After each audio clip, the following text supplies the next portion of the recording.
오늘 사전까지 후보들은 마지막 유세를 하게 됩니다. 각 후보별로 피날레 유세 장소를 저희가 살펴보면서 의미까지 분석해 보도록 하겠습니다. 먼저 민주당의 이재명 후보는 여의도 공원을 선택을 했습니다.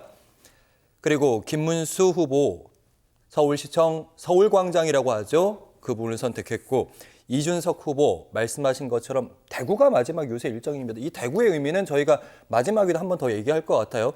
권영국 후보는 서울 보신각에서 마지막 유세 일정을 펼치게 됩니다. 처음과 끝은 늘 의미가 있는 거잖아요. 장 소장님, 의미를 부여한다면요? 이재명 후보 여의도 공원 광장의 민심을 받들어가지고 정권 교체하겠다라는 강력한 의지의 표현인 것 같고요. 이 장소가 지금 여의도 공원이지만 마지막 선거 유세는 유튜브예요.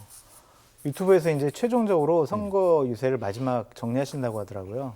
그런 거 보면은 이제 유튜브를 통해서, 그러니까 이게 여의도 공원이면은 뭐 서울 지역에 주로 사는 분들, 당원들이 올 거 아니에요. 근데 유튜브를 하게 되면은 전국적인 뭐 국민들에게 인사드릴 수가 있으니까.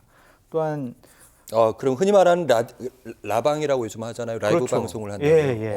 그리고 이제 뭐 댓글도 나오면 실시간 소통도 가능하니까 유튜브로서 최종 선거 유세를 끝마치는 최초의 대통령 후보가 되는 거다, 그렇게 보여지는데 시대의 흐름을 잘 편승하신 것 같다, 좀 그런 생각이 들고요.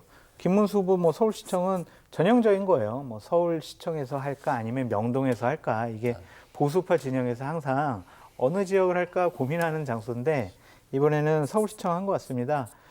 그 서울시장이 민주당이나 진보 진영 인사면은 서울시청 안 가고 명동으로 가고요.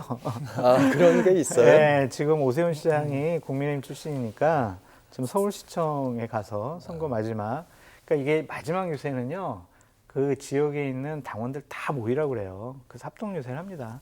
그래서 서울시청에서 이제 서울 지역, 수도권 지역 당협위원장, 국회의원들과 함께 마지막 유세를 할 것 같고요. 이준석 후보는 대구에서 하는 것은 어쨌든 대구에서 어느 정도 표가 나와야 되니까 여기를 좀 마지막으로 생각하신 것 같고, 권영국 후보가 서울 보신각에서 한 거는 제 머리로서는 도저히 해석이 불가능합니다. 그러니까 서울의 중심 지역이잖아요. 그렇죠. 그래서 앞으로 뭐 인권이라든지 노동자의 삶이라든지 이런 것들을 뭐 민주노동당에서 권영국 후보가 제대로 잘 뒷받침하겠다, 그러면서 이제 상징적 있는 뭐 종소리 같은 건 뭐 종을 칠 수는 없겠지만 그런 울림의 정치를 해보겠다, 그런 생각이 아닐까 싶습니다. 김정환 평론가님, 유세 일정도 좀 분석해 주시고요. 마지막으로 이제 보통 이제 후보들의 배우자들까지 가족끼리 연단에 오르는 게 일반적이긴 하잖아요. 어떻게 예상하세요? 글쎄요, 김문수 후보는 딸만 데리고 나올까? 뭐 이런 생각도 좀 들긴 하는데요.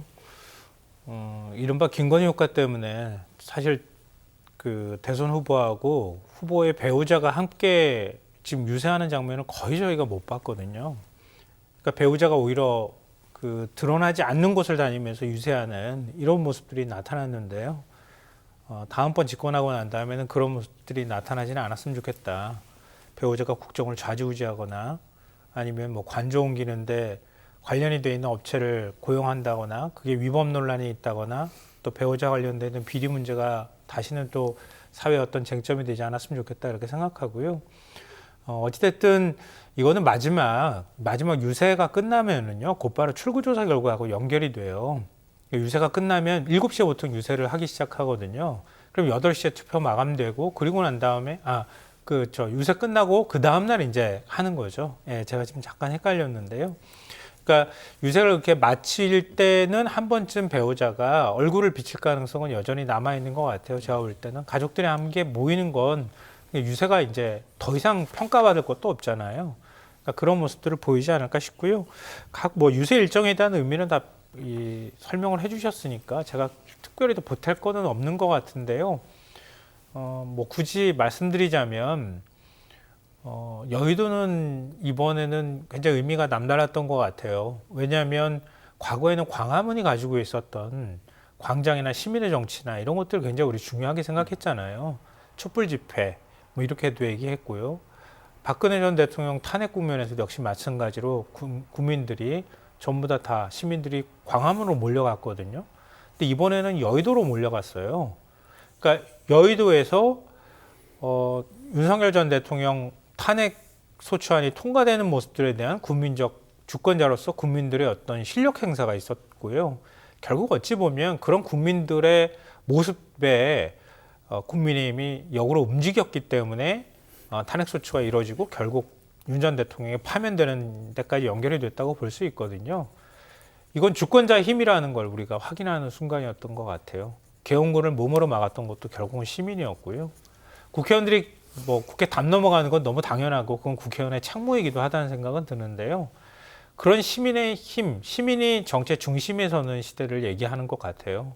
앞으로 광화문하고 여의도 이렇게 비유한다면 물론 광화문의 상징적 가치는 여전히 있지만 김문수 후보가 뭐 서울시청 선택한 것도 그거라고 보지만 여의도의 가치, 대통령이 제왕적 대통령을 꿈꾸거나 독재를 꿈꿨을 때 그걸 견제할 세력은 결국 입법부 국회일 수밖에 없다.